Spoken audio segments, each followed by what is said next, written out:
अस्सलाम वालेकुम, welcome back to Pakistan defence analysis. एक बहुत ही इंटरेस्टिंग इमेज जो है वो रिसेंटली पब्लिक हुई है, जो कि पाकिस्तान और चाइना के दरमियान होने वाली शाहीन 8 एक्सरसाइज के हवाले से है।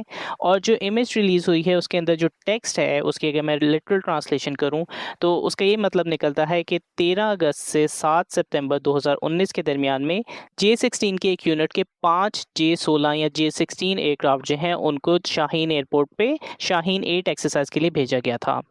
इस पीरियड के दरमियान में जो है 11 सॉर्टीज़ उनकी जानिब से ऑर्गेनाइज की गई थी, 70 फ्लाइट्स कंडक्ट की गई थी और इस यूनिट की जानिब से जो है ब्लू टीम के 51 एयरक्राफ्ट शूट डाउन किए गए, जिसके अंदर 14 J-10Cs, 3 J-11B, 1 J-11BS, 11 JF-17 thunder, 13 Miraj 5 fighter jets और 9 F-7PG फाइटर एयरक्राफ्ट जो हैं शामिल हैं।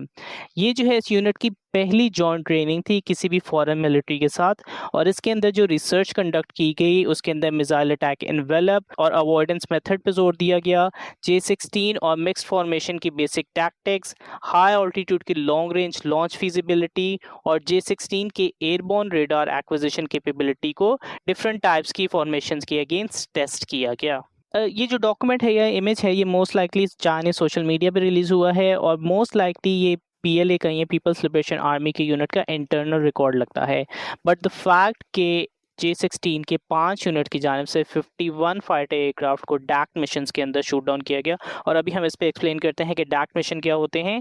बट द फैक्ट कि 51 एयरक्राफ्ट, जिसके अंदर 14 J-10Cs, 11 JF-17 thunder, 13 Miraj 5, 9 F-7PG और 4 J-11B जो हैं पीएलए की जानिब से जो ऑपरेट किए जाते हैं, उन सबको इसकी जानिब से शूट डाउन किया गया है। नाउ थोड़ा सा हम डैक्ट को समझने की कोशिश करें या डिसिमिलर एयर कॉम्बैट ट्रेनिंग का क्या मतलब होता है।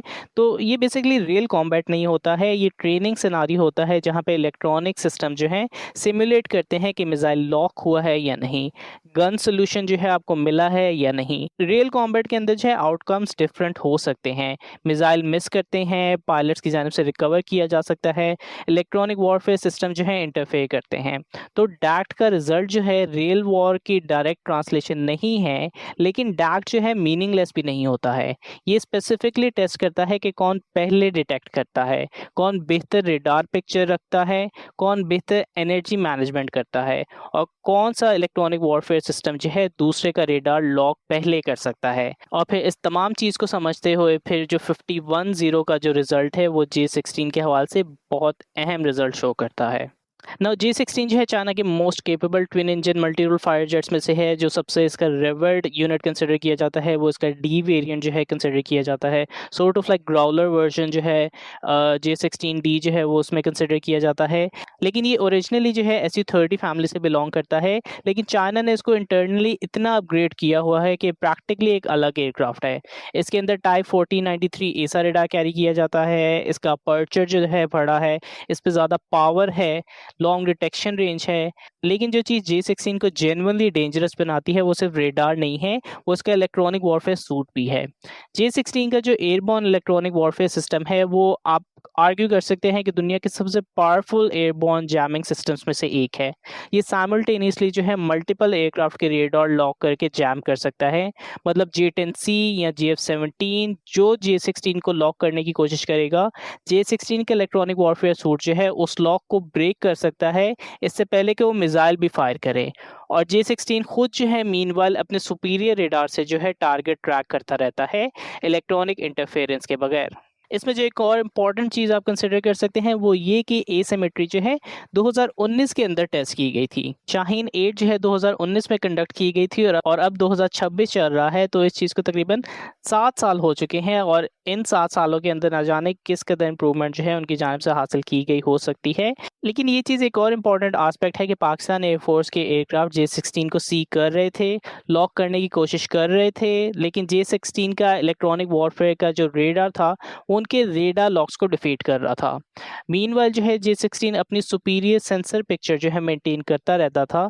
तो ये सेंसर और इलेक्ट्रॉनिक वॉरफेयर की डोमिनेंस है, इसको शायद आप एयर फ्रेम या प्योर फ्लाइंग स्किल जो है उससे आप कंपैरिजन नहीं कर सकते।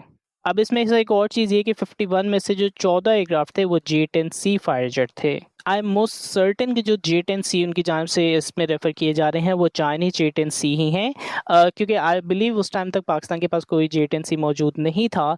बट द फैक्ट कि जो J-10Cs थे और J-11B वो दोनों पाकिस्तान एयरफोर्स के साथ मिल के एक ब्लू टीम के अंदर बेसिकली वो तमाम फायर जेट जो हैं आपस में ऑपरेट कर रहे थे, और उसके बावजूद जो है J-16 की जानिब से ये प्रैक्टिकल सिनारियो जो है अचीव किया। ये वाक़ई में बहुत इम्प्रेसिव चीज़ है। इस चीज़ से जो है क्या पाकिस्तान ने किस किस्म के लेसन्स हासिल किए होंगे? क्या इसके बाद जो है फ्यूचर के अंदर जब 2022 में पाकिस्तान की जानिब से J-10CE एक्वायर किए गए थे, तो उसमें जो KLJ-10 gallium nitride Acer radar की इंटीग्रेशन थी, वो क्या J-10C के बेसिस पे की गई थी? ये कुछ बहुत इंटरेस्टिंग सवालात पैदा करता है, जिसके जवाबात जो हैं वो हमें फ्यूचर में ही देखने को मिलेंगे। But this information is certainly very surprising and very important considering the fact कि J-10C एक ऐसा इंपॉर्टेंट प्लेटफॉर्म है जिसको पाकिस्तान की जानिब से कभी भी उस तरह से इसमें इंटरेस्ट शो नहीं किया गया है। तो क्या पाकिस्तान की जानिब से डिफरेंट तरीकों के थ्रू जो है जो टेक्नोलॉजी J-16 के अंदर अप्लाई की जा रही थी, वो फिर डिफरेंट तरीकों के ज़रिए जो है वो टेक्नोलॉजीज़ पाकिस्तान ने हासिल की हैं, या क्या सदेबाब या क्या अल्टरनेट ऑप्शन जो है पाकिस्तान की जानिब से इसके हवाले से चूज़ की गई हैं? इफ़ पाकिस्तान की जानिब से कोई अल्टरनेट ऑप्शन या किसी किस्म का सॉल्यूशन इस हवाले से चूज़ किया भी गया है या नहीं? बहरहाल ओवरऑल अगर मैं इसको सम अप करूँ तो ये एक्सरसाइज और इवन जो ऑपरेशन सिंदूर था वो दोनों एक ही लेसन कंफर्म करते हैं कि मॉडर्न एयर कॉम्बैट में एयरफ्रेम से ज़्यादा जो है सेंसर इलेक्ट्रॉनिक वॉरफेयर जो है मैटर करता है। 2019 में J-16 ने प्रूव किया है कि पावरफुल रेडार और जैमिंग सूट से आप न्यूमेरिकली इंफीरियर फोर्स के साथ भी डोमिनेंट हो सकते हैं। 5 एयरक्राफ्ट की जानिब से जो है 51 एयरक्राफ्ट्स को हराया गया है। इसलिए नहीं कि J-16 के पास बेहतर एक्रोबैटिक स्किल्स थे, वो ज़्यादा जो है एरोडायनामिकली जो है सुपीरियर था, सिर्फ इस वजह से कि वो पहले डिटेक्ट कर सकता था, लॉक मेंटेन कर सकता है और एनिमी के लॉक्स जो है वो ब्रेक कर सकता है। सिंदूर के अंदर भी पाकिस्तान एयरफोर्स की जानिब से सेम प्रिंसिपल का इस्तेमाल किया गया है। गो कि थोड़ा सा उसमें ऑब्वियसली कॉम्प्रिहेंसिव चीज़ आ जाती है कि एवैक्स का इस्तेमाल किया गया, लिंक 16 का इस्तेमाल किस तरह से किया गया, KLJ-10 एसर रेडार जो है उसमें उसका किस तरह से इस्तेमाल किया गया। बट द फैक्ट कि जो मॉडर्न ट्रेजेक्ट्री नज़र आ रही है, अब पाकिस्तान ने अपनी जो डायरेक्शन हासिल की है वो उसका डायरेक्ट ताल्लुक जो है वो इस 2019 के 51-0 के रिजल्ट से है, जो कि पाकिस्तान के लिए शायद उस टाइम पे काफ़ी पेनफुल लेसन रहा होगा।